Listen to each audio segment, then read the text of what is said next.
ഇപ്പോൾ നമ്മോട് അഭിഭാഷകൻ പബ്ലിക് പ്രോസിക്യൂട്ടർ തന്നെ നേരത്തെ സാർ സംസാരിച്ചു.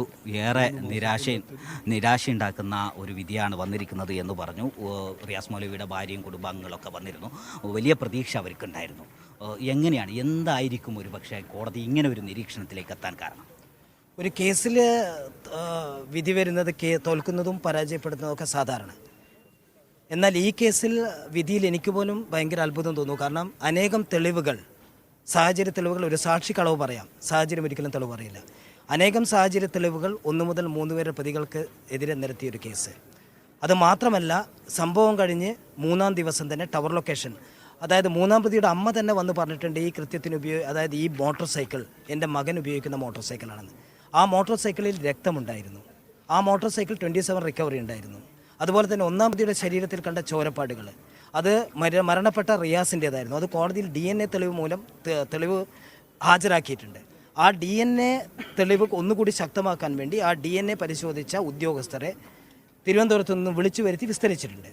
അതുപോലെ തന്നെ മൊബൈലിൽ കണ്ട അതായത് പരിക്കുകൾ, അതായത് സെൽഫി എടുത്ത ഫോട്ടോസ്, അതായത് ഇതിൻ്റെ മോട്ടീവ്, അതിൻ്റെ സെൽഫി എടുത്ത 1-2 പ്രതികളുടെ ഫോട്ടോസ് കോടതിയിൽ ഹാജരാക്കിയിട്ടുണ്ട്. ആ ഉദ്യോഗസ്ഥൻ 5 ദിവസം വന്നിട്ടാണ് കോടതി തെളിവ് കൊടുത്തത് മൊബൈലിൻ്റെ ഉള്ളിലുള്ള എന്തൊക്കെയാണെന്ന് കാണിക്കുന്ന രേഖകൾ. പോലീസ് ചാർജ് ഷീറ്റ് കുറ്റപത്രം ബോധിപ്പിക്കുന്നതിന് മുമ്പേ പരമാവധി അവർക്ക് ചെയ്യാവുന്ന എല്ലാം അവർ ചെയ്തു. അതിലുപരിയായിട്ട് പ്രോസിക്യൂഷൻ എല്ലാ അഡീഷണൽ സാക്ഷികളെയും കൊണ്ടുവന്നു. ഏകദേശം 30-ലധികം അഡീഷണൽ സാക്ഷികളെ കൊണ്ടുവന്ന് വിസ്തരിച്ചൊരു കേസാണ്. ഇത്രയും ഒരു കേസ് പരമാവധി ചെയ്യുക എന്നല്ലാതെ ഒരു ജഡ്ജ്മെൻ്റ് എഴുതാനുള്ള അധികാരം അതായത് പോലീസിനോ അതുപോലെ തന്നെ നടത്തുന്ന വക്കീലിനോ ഇല്ലല്ലോ. അപ്പോൾ സ്വാഭാവികമായിട്ടും അപ്പീലിൽ ചലഞ്ച് ചെയ്യും. പൂർണ്ണ കോൺഫിഡൻസോട് കൂടി തന്നെയാണ്. കാരണം അതായത് ഒരു കേസ് വെറുതെ വിടുന്നതിൽ കുഴപ്പമില്ല.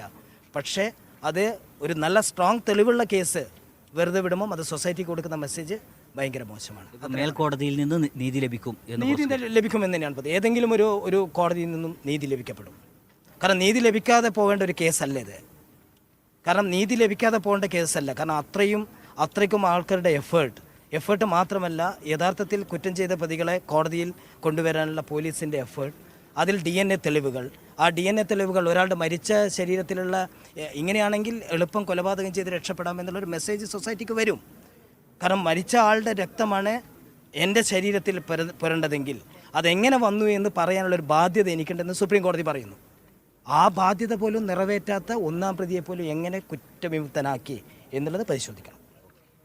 ഇപ്പോൾ പബ്ലിക് പ്രോസിക്യൂട്ടർ സൂചിപ്പിച്ചതുപോലെ മേൽക്കോടതിയിൽ പോവും, നീതി ലഭിക്കും, മേൽക്കോടതിയിൽ നിന്ന് നീതി ലഭിക്കേണ്ട കേസാണിത് എന്നാണ് ഇപ്പോൾ പബ്ലിക് പ്രോസിക്യൂട്ടർ പറഞ്ഞിരിക്കുന്നത്.